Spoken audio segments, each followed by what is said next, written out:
Welcome to BW Healthcare and Wellbeing World. Today's conversation is around autism. But the conversation is not with a doctor, but this time is with someone who has been a parent to an autistic child. Debashis is an advertising person, but has been keenly interested in studying child psychology from his college days.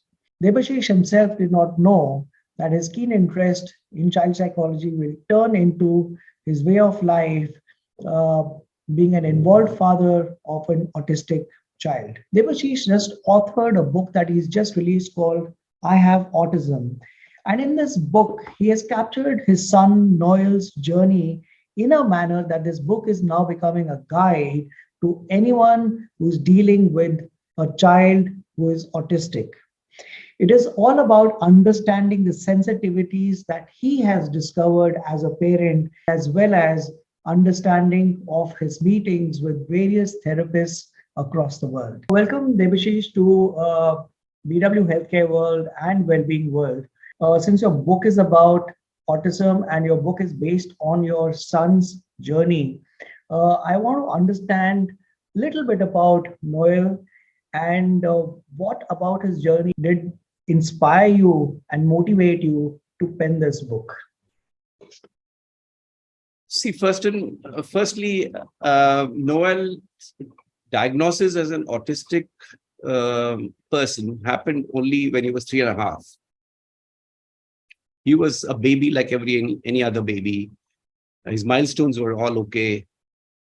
He was a verbal baby. So there was no issue really in our minds. We just thought he's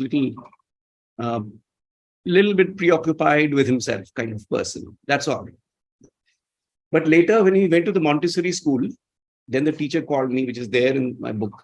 And she said, can you come and observe him? And somehow she felt, I think, that I would have a very rational and a cool head. So she called me rather than Noel's mother. So I went across and I observed him without me being in sight. And I saw this scenario was that there was a bunch of, and he was 2.5, 3, I think. And he was there sitting separately from the other children. So everybody was bunched together, like in a typical classroom sort of situation, but they were sitting on the floor. And for activities, they were sitting on the floor and he was away.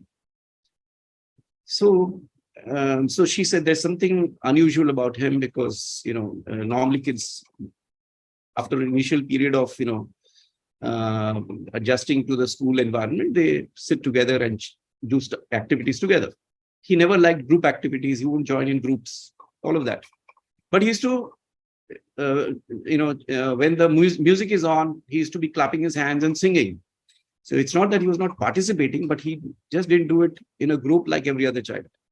So that was the first time that the alarm bells rang.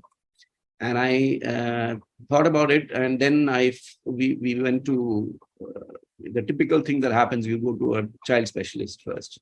He said, no, don't worry. Nothing is serious wrong. It's just that he probably, has, what's it called? Separation anxiety. So separation anxiety coming from, because he's suddenly coming into this new environment. So, and yeah, he used to cry a lot, in the initial stages in the school. Anyway, that's how the journey started. And finally, we got diagnosed, and we were in Calcutta, like I said, I've been in Cal through. We had to go to Bombay and go to the best neuropediatrician there. Best meaning nobody's best, but anyway, he was the very most renowned pediatrician then. And he observed him, and we took an appointment to go to his house. We had the option of meeting him in his clinic or hospital, but we just wanted to feel comfortable. And so Noel is also comfortable rather than in a clinic. See, these are the issues that come up, how do you go to a doctor? Where do you see the doctor for a child like this? Because he has an issue with people around him. So anyway, so that was the first decision I took. And obviously his fees were far higher for visiting him in his house. But yes, I was happy that he consented. So he diagnosed him. And then, of course, life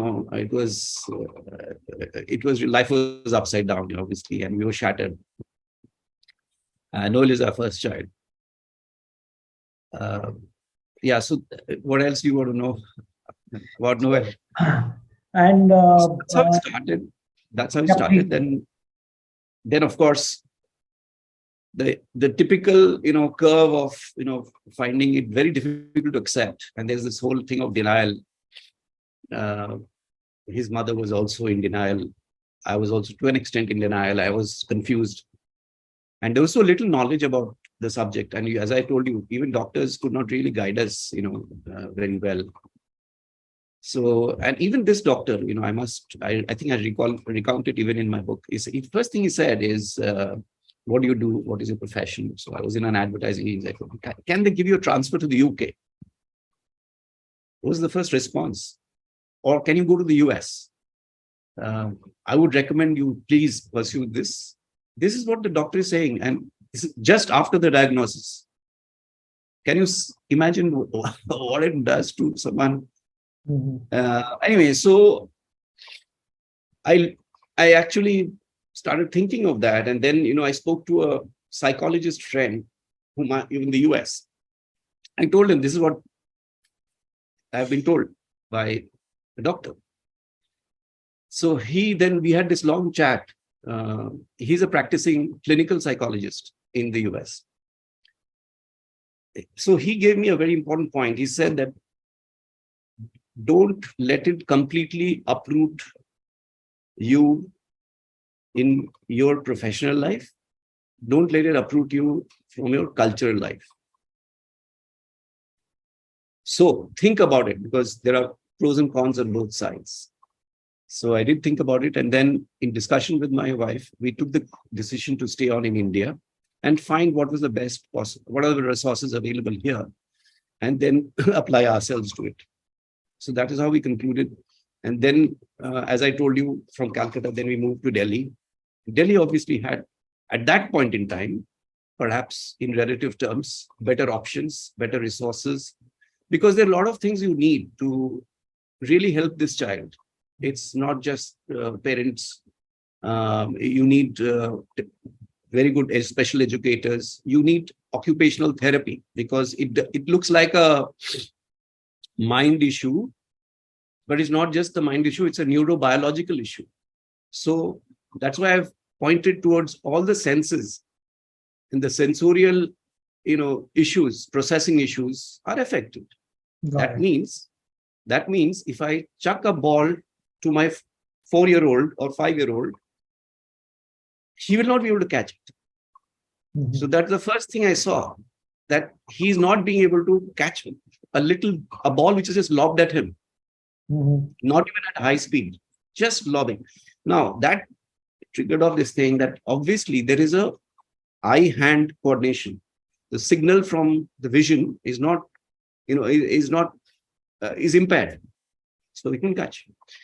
So this is that's why my emphasis is about tennis also in my book, because that idea came that how do I get around this motor coordination issue?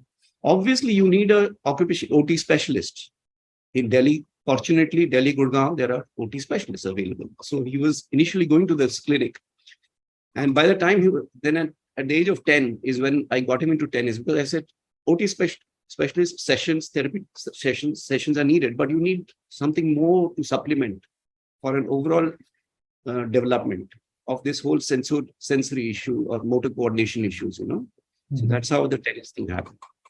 Got it. And what inspired you to write this book?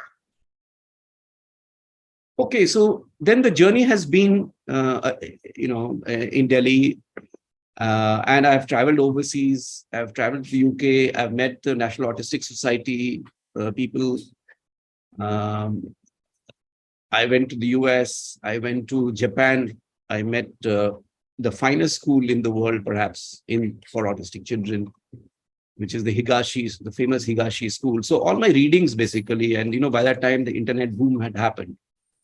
Later, so suddenly there was a flood of resources, information that was there. So that helped.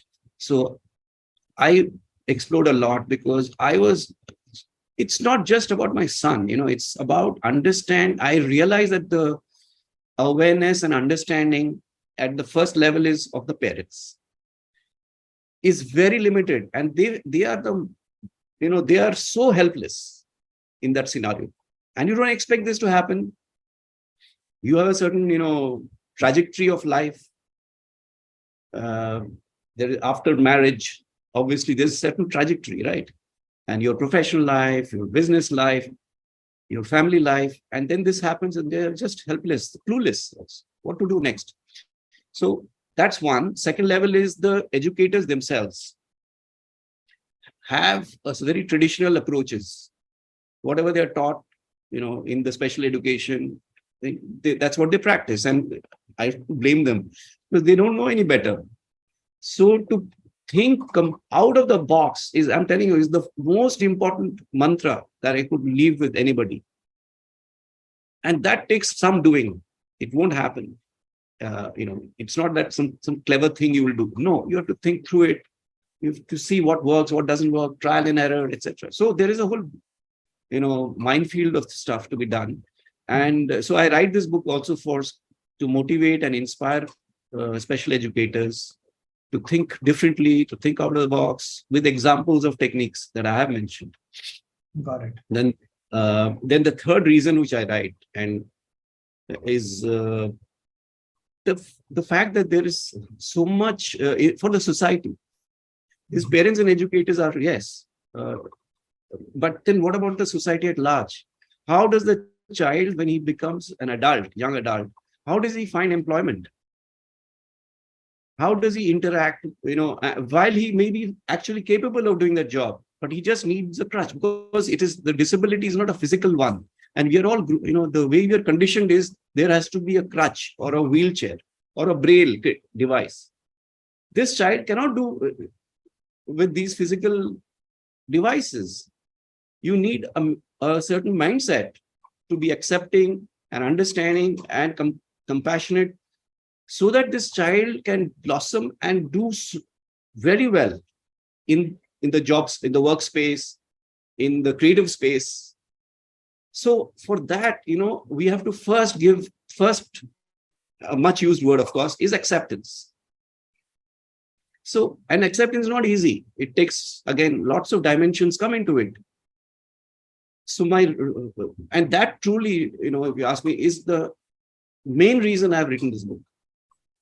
It is to mind change. And that is why I appreciate the media, which is reaching out to me, because this is my way I can get my message across. People have to be far more accepting of the situation and don't go by just the superficial things of his social, deficits. Mm-hmm. Social skills are a big issue for autistic adults. Mm-hmm. Even after very good training, they cannot become at par with the neurotypical.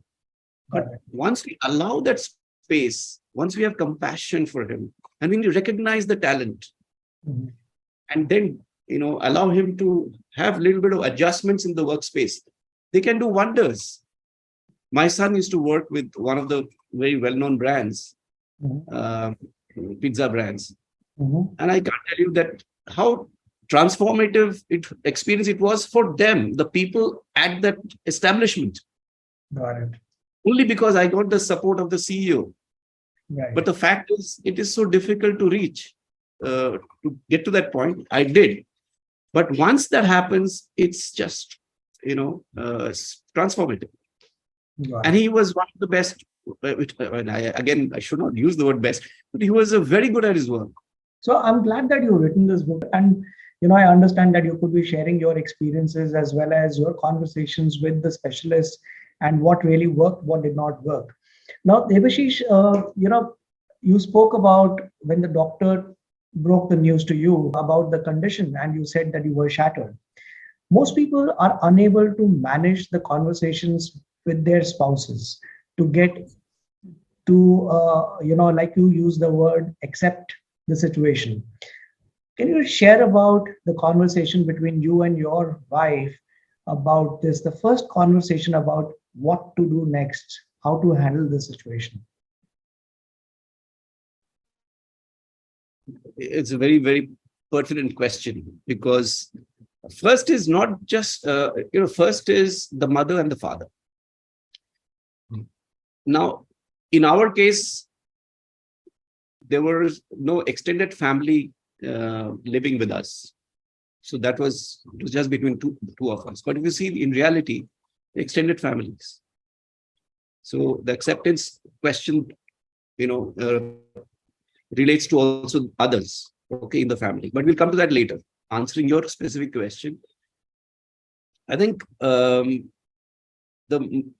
important thing was that you have to think of it as a partnership, right? And you have to therefore take joint decisions. It just can't be my decision, I'm influenced by some other people and I say, no, this is the right thing to do, or she says this is the right thing to do. So you have to arrive at a space which allows for consensus on how the decisions will be taken, So we will jointly discuss, evaluate, and then take the decision. Or very often she says, you take the decision. And this is what I think, but you take the decision. Then I take the decision. But for example, our first important decision is whether we should go to the US or UK or stay in India, stay in one of the cities which affords, which can provide to some extent the support. So that decision was, because it was very easy for me my first temptation was to move out. And it was very easy for me professionally to do so. But my wife also has a career. It might have been easy for her as well. But I think our cultural roots, we did not want to lose. And so many of, people take this decision of moving out quite easily. But for us, it was, we had to really rethink. So that conversation with my friend, Charles, helped a lot, because she also got a lot of clarity, even I did. And then we took the decision. Thereafter, for many things, there was tension. There are times when there's a lot of tension, because she wants to do it in one way, and I have a certain, a different view on how it should be handled. So those became, there were prickly issues, but we got around them. Got it. And it happens even with a neurotypical child. You can think about it. I've spoken, since I'm now in school education space, and I talk to parents and teachers. There's a lot of difference of views of how what kind of values we actually pass on without even knowing to the child. So that part is very much there in every parenting, especially in today's age, where there are numerous distractions, and the easiest thing is to bribe a child. Right. We don't even realize, अच्छा तुमने अच्छा काम किया, ये लो तुम्हारा prize, ये करेगा तो ये प्राइज मिलेगा तुमको. The child thinks this whole business is about getting rewards, and find ways by hook or by crook to get an award. Because my parents are, conditioning me to do that. So parents don't realize that it's a big loss, and then later, when they are into their they become teenagers, the demands just expand. They want the fanciest mobile phone available in the market. There is always comparisons with the other children. At school level, parents don't get to know everything. But all of that tension, that we are creating in our children, and the values and for example, this whole value of empathy, I think is diminishing. Right. Anything. So we are talking about awareness building. Awareness कब आएगा? जब आपके दिल में empathy है, अरे ये तो मेरा problem नहीं है. Dismissed immediately. Got it. So so that sort of thing.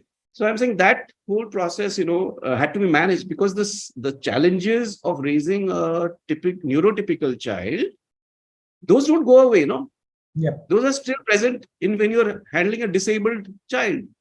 Got it. Plus, there are other challenges. So I always say this: don't think these have disappeared now. You'll still have to go to the pediatrician for cough and cold. Got it. Okay. Except that the challenge here is additional because there is a social situation of going to a doctor, and he is socially, like I said, impaired. He will go and first take out the specs of the doctor.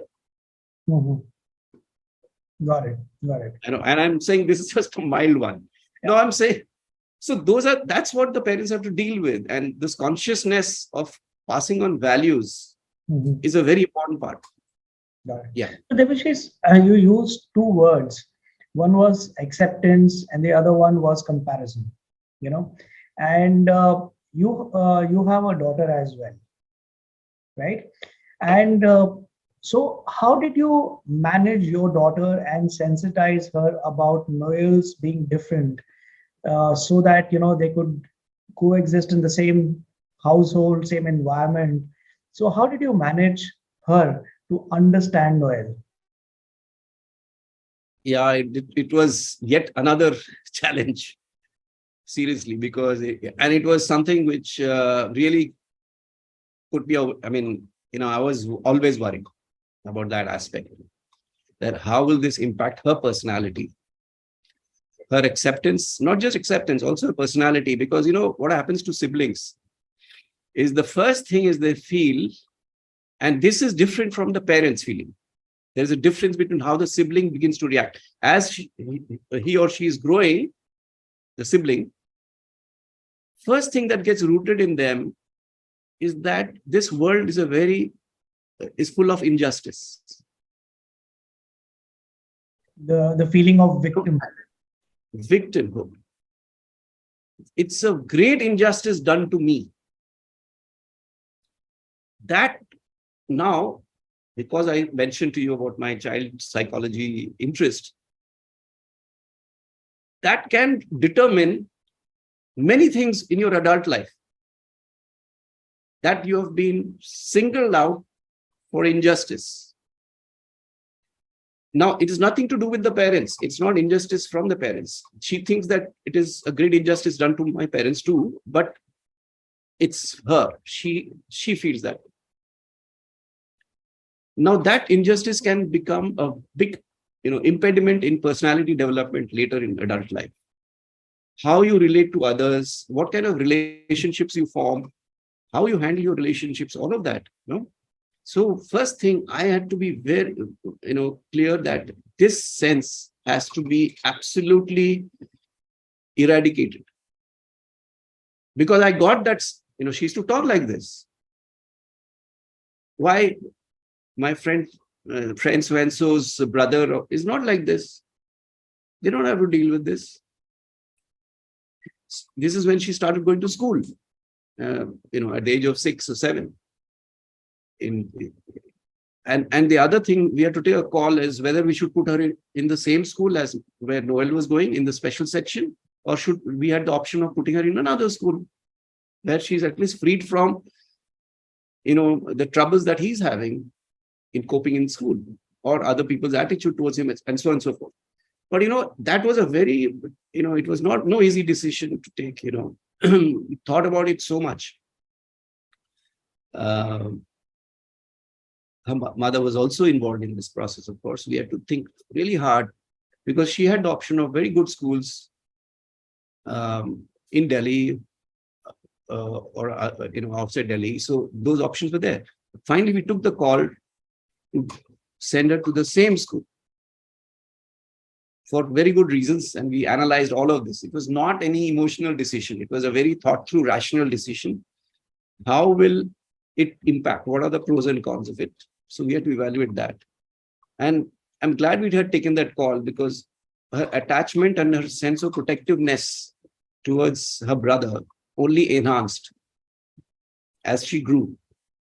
And she's a little bossy sister, but, right from the age of 6 or 7, when on one level she was feeling that a great deal injustice has been done to me, at the same time, she developed so much empathy and protectiveness. And then we had to manage that process of development very consciously, that she should not feel that it is something that happens in life. Adversity happens. And another thing I want to say is that our children, the way usually the way we are, especially in affluent homes, westernized homes, well exposed, traveling on holidays, holiday vacationing abroad. Nowadays, it's very common. You'll see that circle I'm talking about. The sense of, the sense that I have to be, empathetic towards others. It is not just about me. This life is not just about self-obsession. There's a tendency for self-obsession, I notice. It is a very important learning that you have to transfer to your child as parents. Got it. Debashis, everyone has a perspective towards life, and everybody has, wishes that they want to fulfill as and when they progress in their journey, their career, their family life. And suddenly something happens. Like in your case, Noel's detection of autism happened. How did it change your perspective to life? You and your wife, how did your perspective to life change? See, there can be a very long answer to this, but I'll avoid obviously that. The short answer is, first is I acknowledge the fact that it changed my worldview. Even though I was, like I said, steeped in child psychology and child development issues, independent of, my son's condition.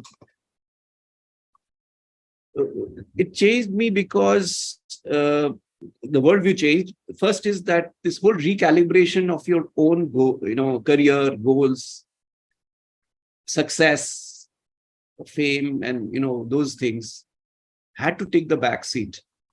The second thing is, the reason is that because you cannot, because all of us have limited time, right? We all have an expiry date, right? Time is limited. What do you do with that time was the big question in my head. I had the option. I was doing very well in my advertising career. But the point is, how far should I go? Because it came to a point where I had to give a lot of time to Noel. So I used to skip all client entertainment parties, award functions, and numerous of them, which are there in any senior corporate life. I had to give a pass to them, even at the risk of becoming unpopular and and not doing what others do in a very competitive scenario. But I gave them a pass because I just had to create the time for me was very valuable for me, and that had to go for Noel. So that was a big change. So that's what I urge also people, that you have to recalibrate yourself. You can't do everything. Got it. You have to make a choice. You have to prioritize. And there is a lot of joy in doing that. No, it's not that I'm only duty bound. Mm-hmm. Bound. You have to go much beyond being duty bound as a father. You have to really, that leads ultimately. It will be. It's not an easy road. It's a very rocky path. But ultimately, you feel, the real happiness and a sense of achieving something or satisfaction is of a very high level, which you can't get through, materialistic gains only. Got it. So for me, that was the worldview. So Debashis, let me move towards understanding a little bit more about autism. And the reason I was very keen to speak to you is because typically we get to understand about the condition through doctors, but I want to understand your perspective as a parent who's seen somebody go through autism. Which is where I'm coming from. So first question to this effect is, what do you think should be the early signs that every parent should consciously be looking out for to understand the child, and if there are any conditions that could be there? Because like you use the term that everyone is in denial, so it doesn't even occur to you that your child could possibly have challenges, so you don't even look out for it, you're oblivious to it. But consciously, what are the things that every parent of a child should look out for? See, first of all, autism is, as per the Indian data, is increasing far greater than what it was. Okay. So the incidence is very high now. You'll have, and I talk to school principals. They say that the number of children who come in for admission at the junior levels of autistic children is much higher than what they have seen before. And they're school principals with good 20 years, 25 years experience, in the field. And they said the numbers have gone up like this. This is, I'm saying, anecdotal data. And the statistical data, as per the last census, is also shows a much higher incidence, much higher percentage in the population than before. And the third point is that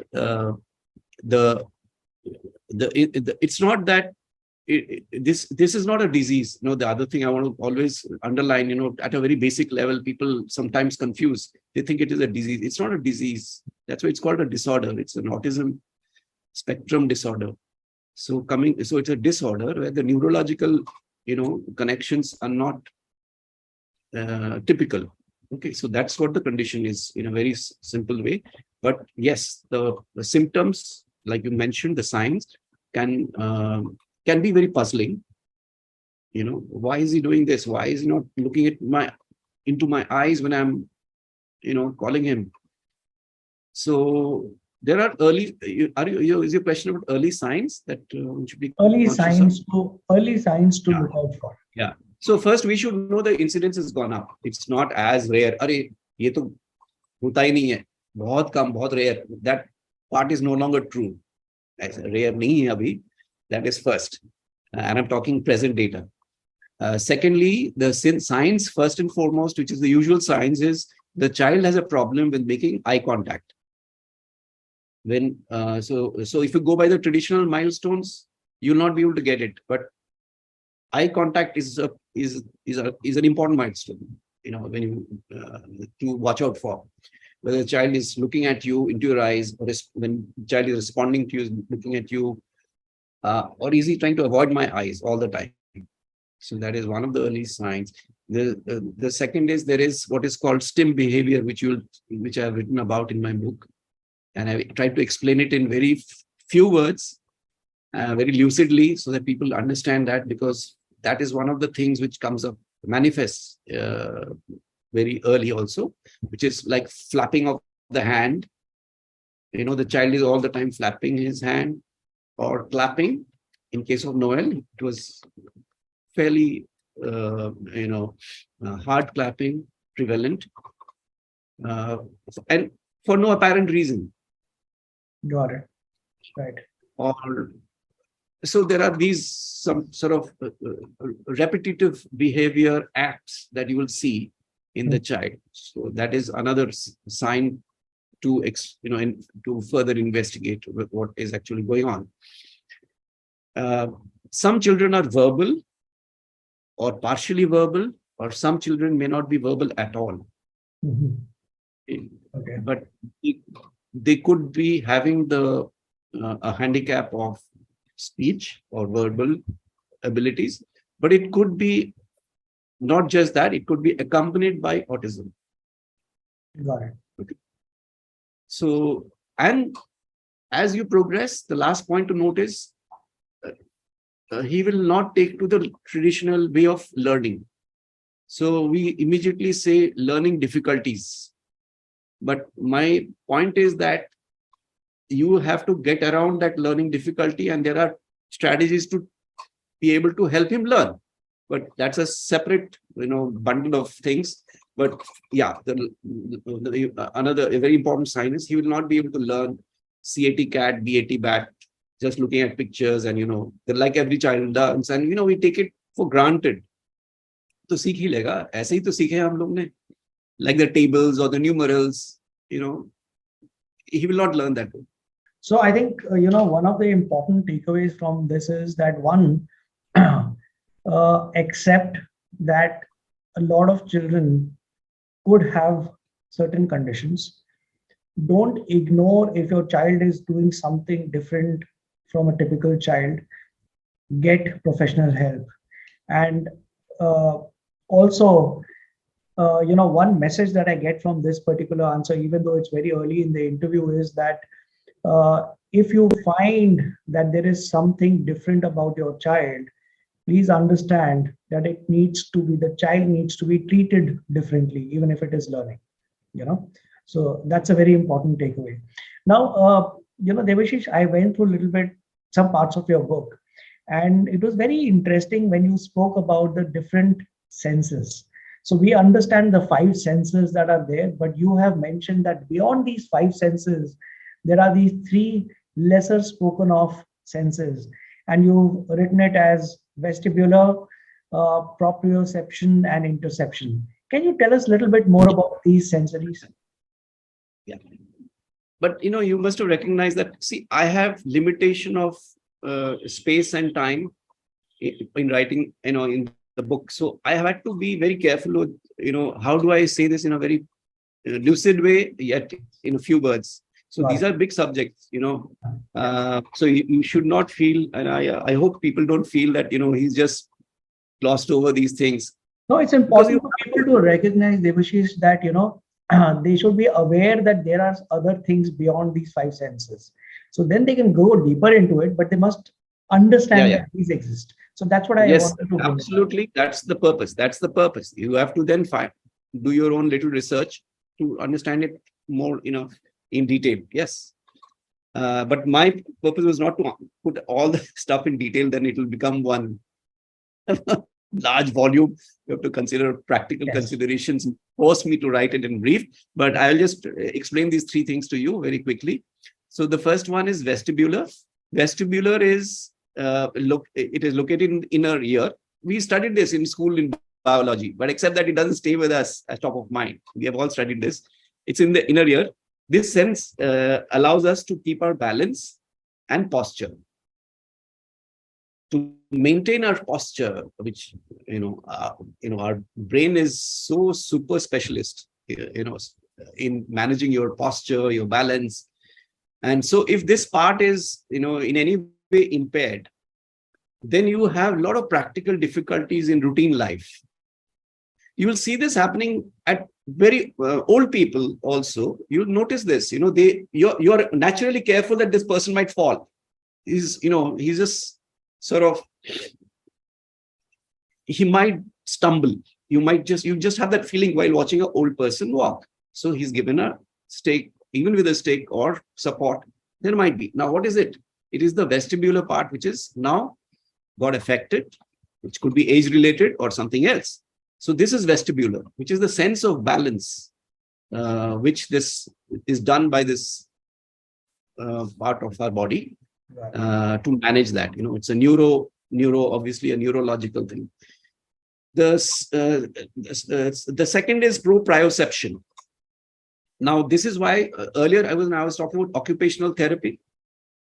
So there are Delhi NCR has some very good occupational therapy clinics, occupational therapists specialized in this area. So this part deals with proprioception, which is that, this awareness that this sense allows us to determine where our body parts are in relation to one another without us having to look at them. In other words, it's a little difficult to immediately get it. But for example, now you're sitting. Now, without being conscious of it, overtly conscious of it, you know exactly where your hands and legs are. That sense, now even that is designed into our neurological system. And that sense is so important. So when I'm raising my hand, I know I'm raising my hand and to what level I'm raising my hand. If that proprioception part is affected, then his managing his limbs is very difficult, for the child. So that's the proprioceptive. And then through occupational therapy interventions, this can be mitigated, certainly. So it's not something that will be there forever. It can be mitigated through OT techniques. And the third one is interoception. The sense what's going on inside the body, from heart rate, hunger, thirst, even emotions. Every day you just think about it. We are not so conscious of it. But the fact that mujhe bhook laga hai is something your body is prompting you to say. That sense that, okay, now I'm feeling hungry. Oh, now I'm feeling full. Even that is a sensorial job designed inside our body. Got it. I'm feeling thirsty. It's happening because a certain part of your brain is working for it. Yeah. We take these things for granted. So you have to see them with fine lenses. Got it. And then only you get to it. And this part is a big deficit area in autism. He is unable to tell you that he's hungry. So what does he do? He screams his head off. He's shouting. He might throw objects. No. So when you say communication disorder, just imagine the dimensions of it. This is a communication disorder. It is. But why the communication disorder is there? It's not that his fault, because he might just get a tight slap from a teacher or a parent for that. Hey, why are you chucking things? He's chucking things because he's unable to communicate to you that he's hungry or thirsty. Right. So just to go back to that this part you have to be super sensitive to. So what does happen? So his sensorial deficiency demands super sensitivity on the part of the teacher, the parent, the caregiver. Got it. You cannot do normal reaction. Chup baitho. I see, I get so hassled watching parents, in the airports, for example. I see how they manage. This is another situation. Suddenly I'm exposed to how parents handle children. Yeah. So you can call me an anthropologist, but I just get I get completely soaked into this. I just watch parents, how they handle their small children of different ages in airports when you're waiting in the lobby or inside the flight or deboarding. The child is now playing with something. Arey, time ho gaya, chalo. Then the thing comes that then the threats that are used by Indian parents. अब इतना बदमाशी करोगे तो plane में आपको चढ़ने नहीं देंगे, आप अकेले रह जाओगे, अभी हम लोग चले जाएंगे. This is the father speaking to the 4-year-old child. Mother is witnessing that.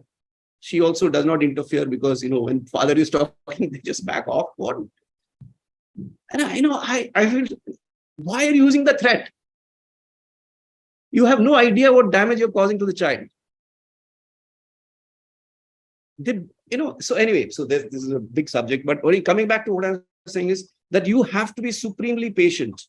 You have no business becoming a parent if you're not supremely patient. I'm telling you that. Got it. And this is nothing to do with autism. It has to do with every child. Yes, in the autism case, you have to be 1,000 times more. But that is where you have to have that, because he will not be able to tell you. Even if he's a verbal child. See, another common mistake is, he's verbal. Not verbal. Even a verbal child cannot say this to you. And for me, that was initially a very big stumbling block.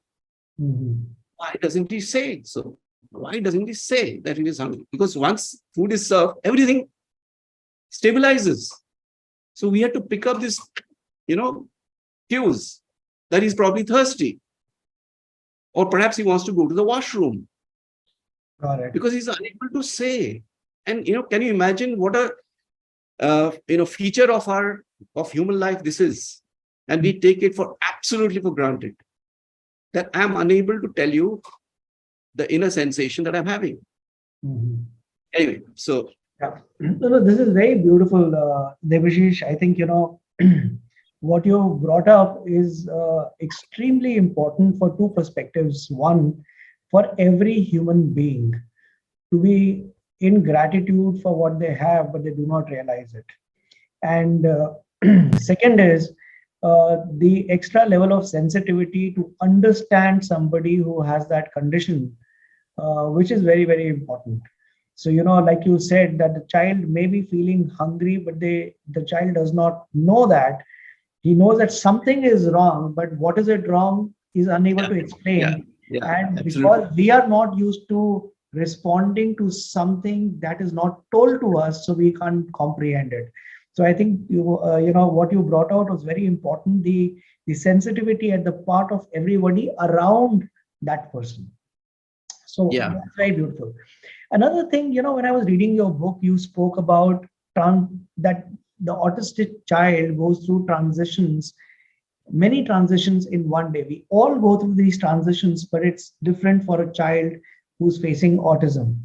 And in one of the chapters, I remember reading that you spoke about Noel's behavior, which was disturbing.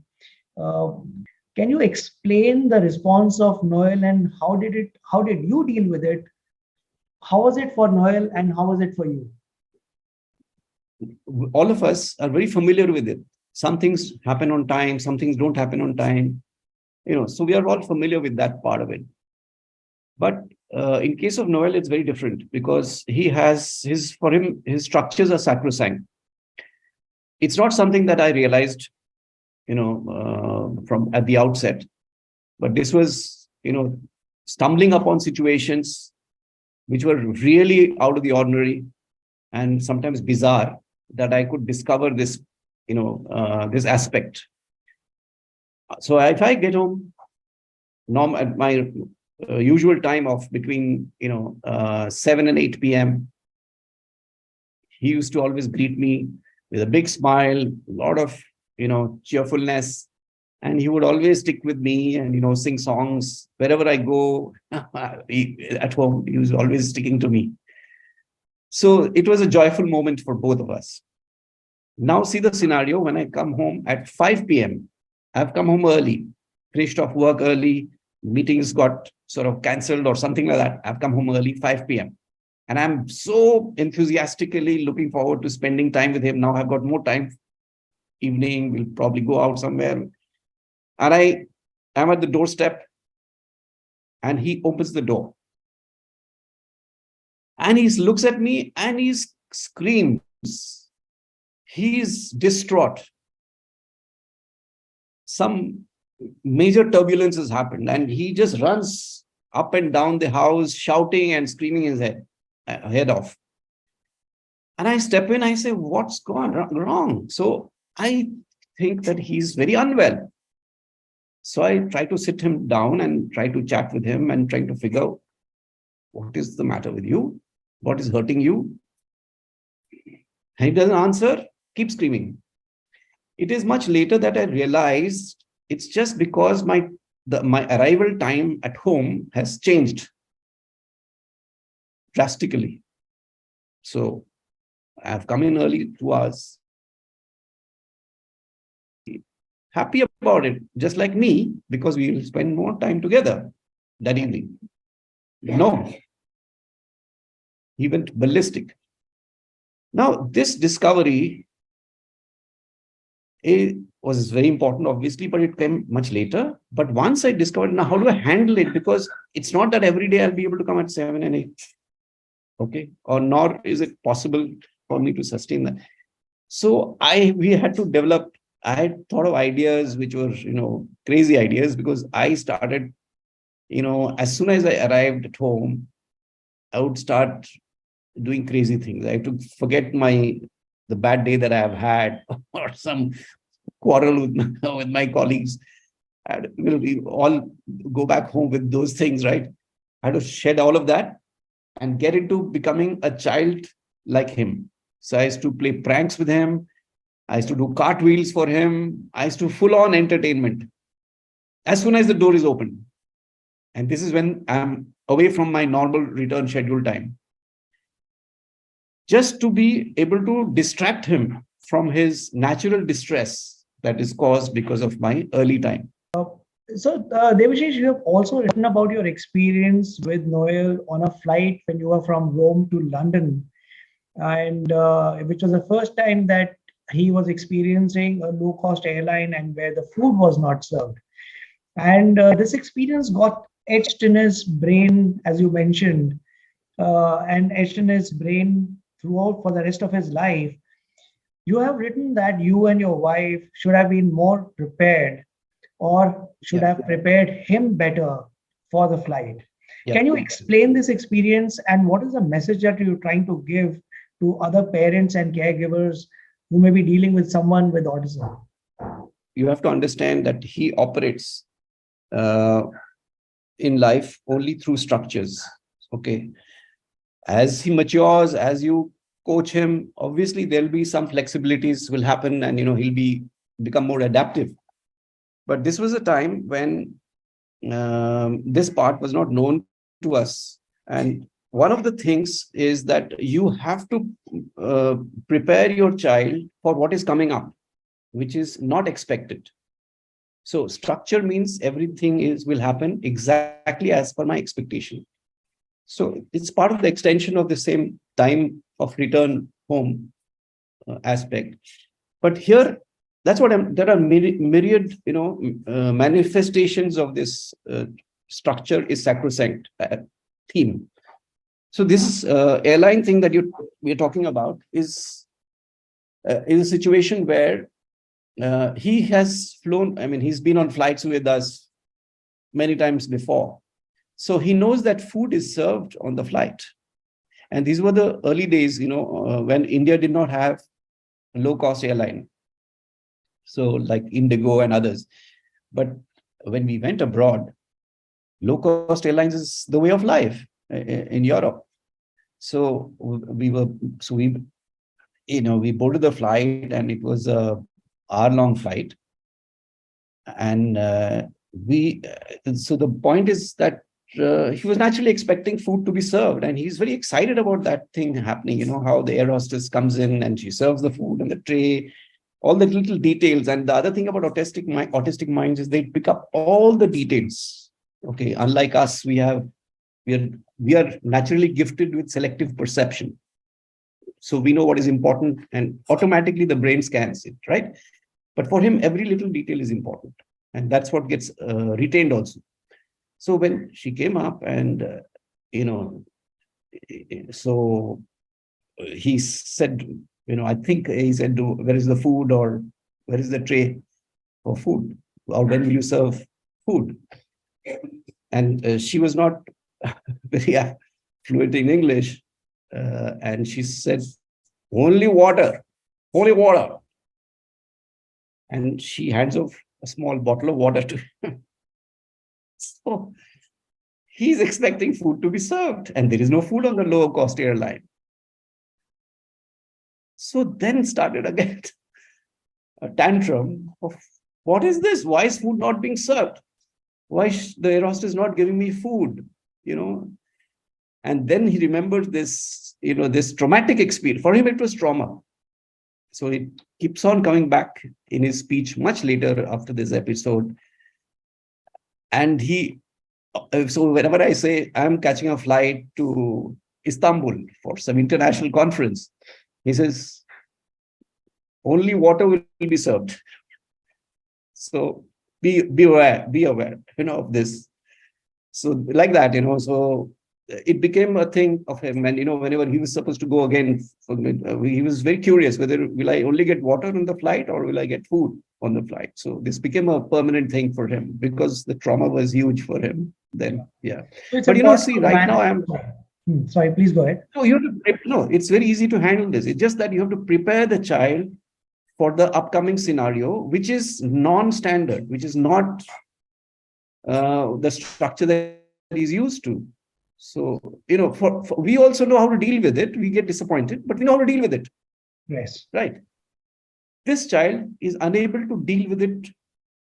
And for him, it is a source of shock and grief, So we have to be very careful about that. So you have to prepare the child for what is coming up. So this is not so much about transition from one situation to the other, but it is about an unexpected scenario you have to prepare the child for. And also, when you're talking of structures, I remember reading that when Noel was watching a hockey match with you at a stadium and he wanted to have a cola, and unfortunately the cola was the stall inside ran out of colas, and you had to get him a cola outside the stadium when you left after the match.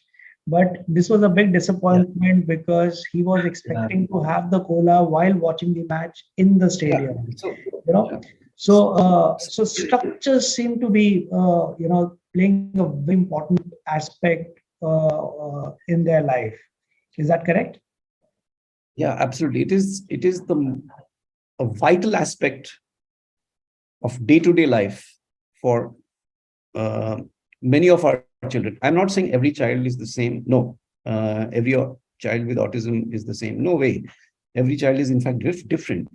Mhm. But to catch on to this structure thing will help the parents and educators, because for each child, they are different, but this concept is applicable in many cases, is what I'm trying to say. And so I illustrate that with the manifestations of structure, this issue. Unless you explain it, with real scenarios, you won't get it, because we don't think like this.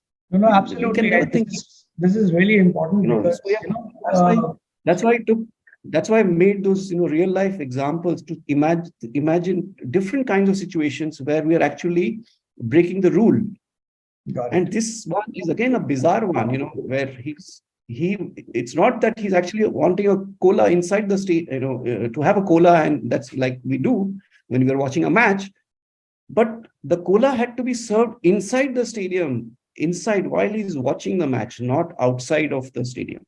Got it. Now, even that mattered to him, and not just matter, it is very important to him. It can lead to great deal of frustration for him. Right. No, So I that think realization, that's when that's this very happened, beautiful. That's very beautiful because what actually all these experiences that you are demonstrating through your words in the book is helping people who are managing autistic kids to understand where they need to be sensitive and how to understand the person that they're taking care of. You know, that these are the issues that the child could be facing. Now, Debashis, is there something that you yeah. wish to share about comparing a child with others, especially when the child is autistic? I mean, we've heard it, it's a cliche. People say that, you should not compare yourself with others or you should not compare your child with others. But how does it become really, really important when you're dealing with an autistic child?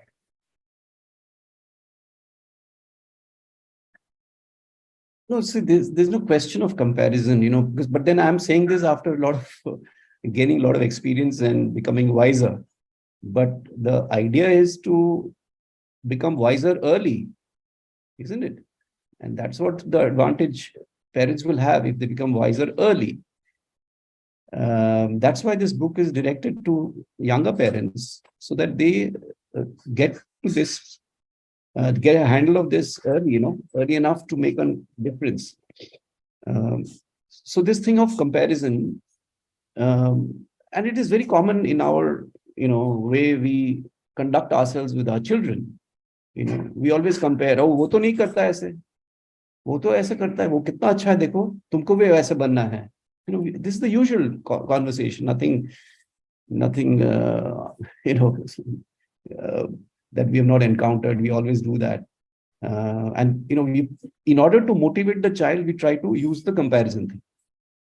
We are actually, in our mind, the parent is actually trying to motivate him. So I want you to do better, become well behaved, socially well behaved, good in academics, good in sports. All the time we are comparing.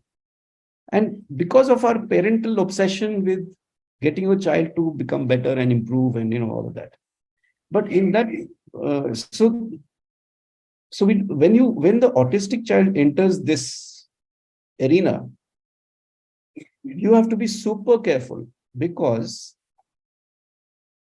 he should never, if he's already picking up from all the signs going around him, even if he's not told, that he is different, right? That he's not capable of doing certain things. So there is an already anxiety there happening. Okay. So in fact, you have to have a very good strategy to offset that anxiety. That's level one. Level two is when you start doing this comparison thing in his presence or directed at him, saying that, your brother doesn't do this, your sister doesn't do this, your friend doesn't do this.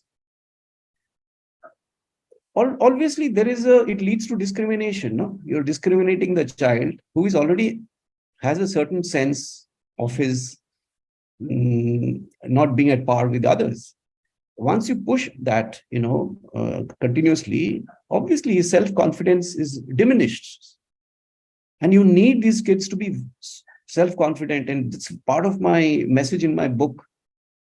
At least one thing I achieved is to make my son really confident. He never felt, by the time he'd been through his teens, he never felt less than anyone. And I'm telling you, that is a serious achievement, when you have a disability. Debashis, before I let you go, my last question is stemming out of this statement that you made, that at the end of the day, one thing that you did was you made your son confident. Can you share takeaways from your book, your own experiences of what caregivers need to understand and do to help their child become confident to face life? That's a big one. I think people will have to read my book to find the true answer and a fairly elaborate answer to this question. I genuinely feel this is a question I cannot answer. Okay, let me make it easier for you. There's so much there in that. What are the top 2 things that you want people to take away from your experience? Yeah, I've already mentioned it. See, first is you cannot be signaling to the child discrimination. And this, please understand, today the conversation has a context. Previously, it was not there. We took this as usual. This is how life will be. Sorry, it won't be. And that's why I have a lot of regard for the UN Charter and the sustainability goals that we are, is much now much talked about. And nations have committed to them. India is also committed to them. Is under that sustainability, equity and inclusion is a very important goal for the human civilization. It is actually articulated like that now. It's not coming from some religious text. It is already there in every religion, I'm sure. We don't practice it. We don't in our everyday life.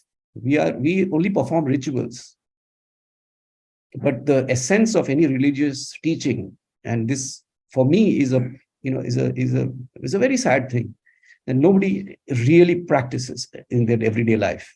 We practice rituals, but the essence of universal love, the essence of non-discrimination, everybody is the same, is not practiced. Now, therefore, I'm just saying, I'm resorting to this sustainability goals and the whole narrative there, that equity and inclusion are very big on the agenda for human civilization to advance. And coming from there, I'm just saying that you cannot make somebody feel discriminated, and you have to respect that there is diversity in our life. There is neurodivergence, right? People are going to be different, and you have to respect that. You have to tailor your system, especially a growing child, to be able to teach him, to make him to live with dignity and confidence.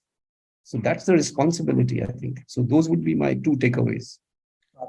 So Debashis, I really appreciate you taking out time to speak to me regarding autism, your life experience with Noel, and how Noel's life and how you dealt with it could become a guide for everyone else who may be going through the same situation. And my key takeaways from our conversation today have been that, one, like I mentioned earlier, one should be in gratitude for what they have been blessed with, always.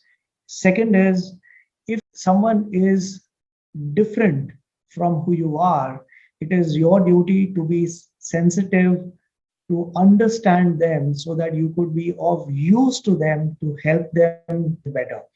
And last but not the least, the last thing that you mentioned about equity and inclusion, which not only needs to be practiced, I think it needs to become a way of life. And like you mentioned, it should be an essence of a universal love and humanity. So thank you so much for taking our time. It has been such a pleasure speaking with you today, Debashis. Thank you.